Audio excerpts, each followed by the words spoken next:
Hi, everyone, and welcome back to Claire's Circle. Today, we're going to talk about sisterly love, about the pain of infertility, and about how one of those things can distort the other beyond recognition. What happens when one sister's greatest joy becomes a mirror for the other's deepest sorrow? This story, from a subscriber named Megan, is one of the most psychologically complex I've ever encountered. It's about an unthinkable request, born from despair, that has threatened the closest of family bonds. Megan asked me to share her story because the pressure from her family has become unbearable, and she's starting to doubt her own sanity. Megan is 30, and her older sister Zoe is 32. She begins her letter by saying that she and Zoe are not just sisters, they are best friends, two halves of a whole. Their bond was the anchor that held them both steady in any of life's storms. And the biggest storm in their lives was related to motherhood. Zoe and her husband had been desperately trying to have a child for years. Megan was a witness to the entire journey, which she describes as the 7 circles of hell.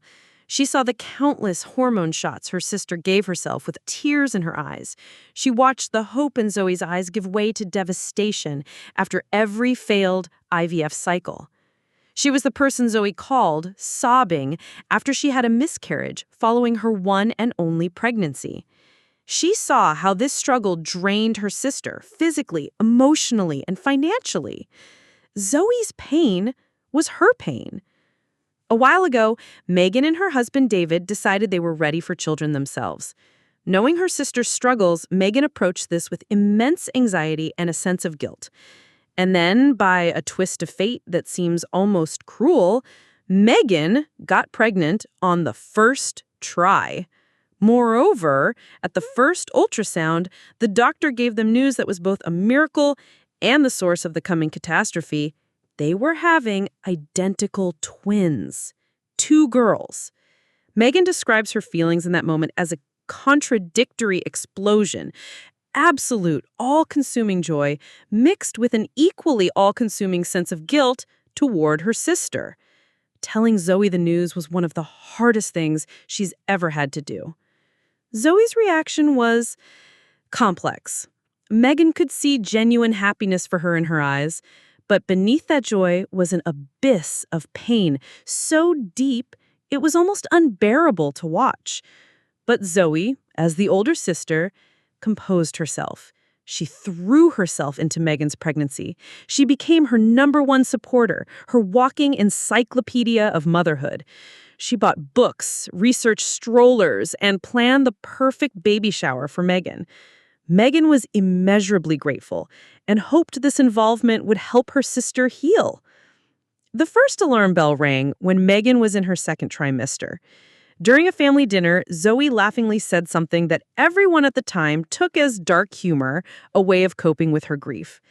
She said, "Well, since you're having 2, you can just give me the spare. Problem solved."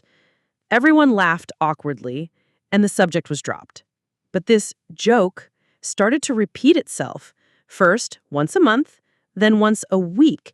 It became a refrain in their conversations. At the baby shower, which Zoe had organized with incredible taste and love, she made a toast. "To my amazing sister Megan, who is so generous, she's growing 1 baby for herself and the other for me."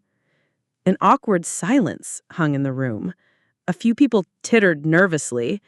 Megan felt a knot form in her stomach, but she again convinced herself that this was just her sister's defense mechanism.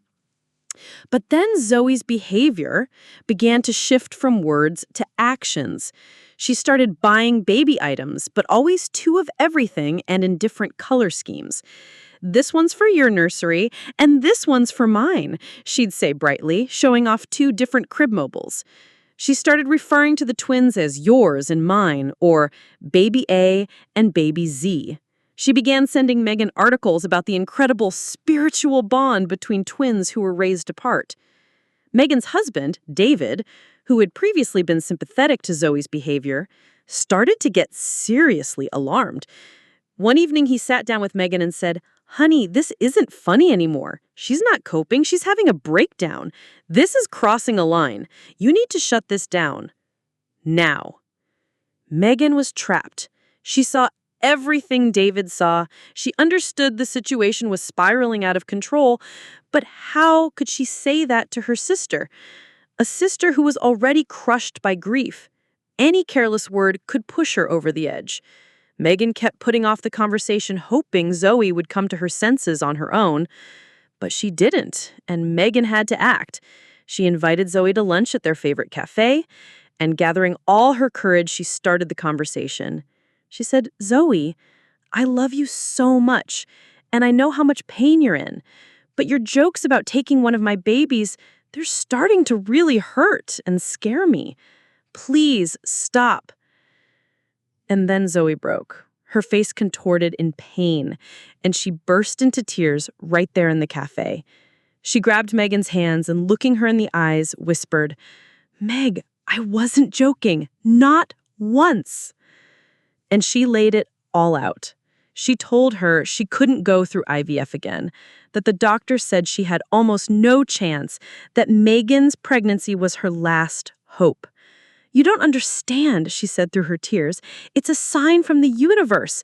The universe didn't give you two by accident. One for you and one for me. We'll raise them as sisters just like we grew up. They'll live next to each other. It will be so beautiful. Please, Megan, I'm begging you, don't take my only chance at being a mother away from me. I won't survive it."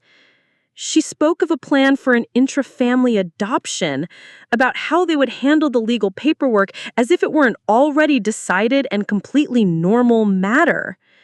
Megan sat there completely thunderstruck. Her heart was breaking for pity for her sister, but at the same time she was filled with horror. She realized her worst fears had come true. She took Zoe's hands in hers and said gently, but firmly, "Zoe, no. I am so sorry for everything you've been through. I would give anything to ease your pain. But these are both my daughters, and the answer is no. That is never going to happen." Zoe's expression changed in an instant. All her pain and pleading turned to cold fury. She snatched her hands back and hissed, "I knew it. You have everything and you won't share. You'd rather watch me die inside than share what came to you so easily. You're selfish, Megan." She stood up and walked out. Since that day, Zoe has cut off all contact. She doesn't answer calls or texts. She told her parents her version of the story, that Megan had given her hope for months, allowed her to dream and plan, and then cruelly ripped that hope from her heart. And her parents, who have watched their eldest daughter suffer for years, are now calling Megan and pressuring her. They're asking her to reconsider, to find a compromise, to be merciful to your sister. They don't understand or refuse to understand the monstrosity of the request. And so I'm in my 8th month of pregnancy. I'm carrying 2 healthy girls, and this should be the happiest time of my life. But instead, I am isolated. My sister, my closest person, hates me. My parents think I'm a monster. I should be preparing for birth, but instead I cry every night, feeling like a traitor, though I don't understand exactly what I've betrayed. I refuse to give away my child. Does that really make me a bad person? Am I the asshole for saying a hard no and shattering my sister's last hope, even knowing that hope was completely irrational and insane? Should I have handled this differently, more gently, to protect her feelings? Or was I right to draw a hard line to protect my children and my own right to be their mother?